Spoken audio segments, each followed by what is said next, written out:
सो अब रिफ्रैक्शन का जो सेकंड एग्जांपल है उसको हम देखने वाले हैं। ठीक है बच्चों, अभी तक हमने रिफ्रैक्शन समझ लिया कि रिफ्रैक्शन होता क्या है। रिफ्रैक्शन में क्या होता है कि जब लाइट की स्पीड, जब एक मीडियम से लाइट दूसरे मीडियम में जाती है तो उसकी स्पीड क्या होती है, वैरी करने लगती है, उसके कारण उसकी पाथ में डेविएशन आने लगता है। सो उस चीज को हम रियल लाइफ एग्जांपल से देखते हैं कि रिफ्रैक्शन आखिर कैसी चीजों को, कैसे वो पाथ में डेविएट होती है, तो चीजें किस तरीके से हमें दिखाई देती है। जैसे ये ग्लास, इस ग्लास में कुछ भी नहीं है।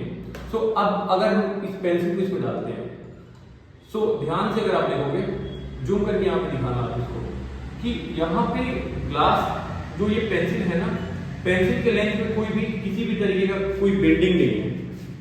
ओके ना, अब हम क्या करते हैं कि इस ग्लास में पानी डाल देते हैं। अब जब इस पेंसिल को इसी ग्लास में इंसर्ट करेंगे तो आप ध्यान से देखोगे तो पेंसिल का एक पार्ट जहां से पानी स्टार्ट हुआ है वहां से पार्ट टूटा हुआ या बेंड नजर आएगा आपको। एंड ये किस फेनोमेनन की वजह से? This is due to the phenomenon of refraction. Now second example भी हम देखेंगे।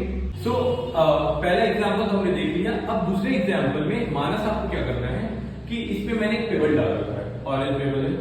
अब वो पेबल आपको जहां पे भी दिखाई दे उस पेबल को आप क्या करोगे, पकड़ के निकालो। ओ, अब इसमें क्या हो रहा है आप ध्यान से सुनना। मानस क्या कर रहा है, जब इस पेबल को उठाने मैं भी जा रहा हूं तो मैं कुछ ऊपर क्या कर रहा हूं, मैं कुछ ऊपर से उस पेबल को उठाने की कोशिश कर रहा हूं। रीजन क्या है कि पेबल ड्यू टू रिफ्रैक्शन कुछ अपने हाइट से ऊपर शिफ्ट हो गया है, जिसके कारण ये एक्चुअल अपने डेप्थ पे हमें दिखाई नहीं दे रहा है।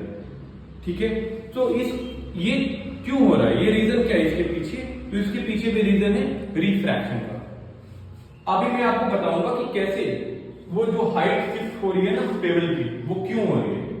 सो अभी मैंने जो सेकंड एग्जांपल करा उसमें क्या कराया था कि हमने देखा था कि जब बिकर में हम हाथ डाल के स्टोन निकालने की कोशिश करें तो स्टोन हमारे उंगलियों के बीच में नहीं आता था। रीजन क्या था कि स्टोन कहीं नीचे लाई कर रहा था। अब उसका रीजन हम देखते हैं कि होता क्या है इसमें।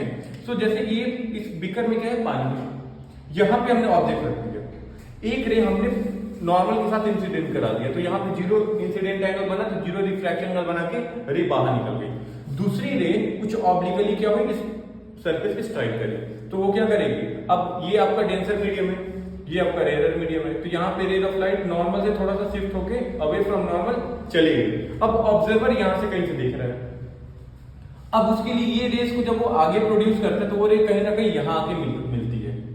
ठीक है, तो ये जो इमेज फॉर्मेशन हुआ ना वो हमारी आंखों को दिख रहा है। तो एक्चुअल में जो डेप्थ था उस स्टोन का या जिस ऑब्जेक्ट को आप देख रहे हो उसकी एक्चुअल डेप्थ तो ये है, और ये जो डेप्थ है ना इसको बोलते हैं एपेरेंट डेप्थ। इसीलिए अगर हम पानी में किसी भी चीज को हाथ डाल के पकड़ने की कोशिश कर रहे हैं तो हमें थोड़ा हाथ और अंदर डालना चाहिए। रीजन क्या होता है कि ड्यू टू रिफ्रैक्शन वो ऑब्जेक्ट अपने एक्चुअल डेप्थ से क्या होती है, थोड़ी ऊपर होकर से थोड़ी ऊपर हाइट पे होती है।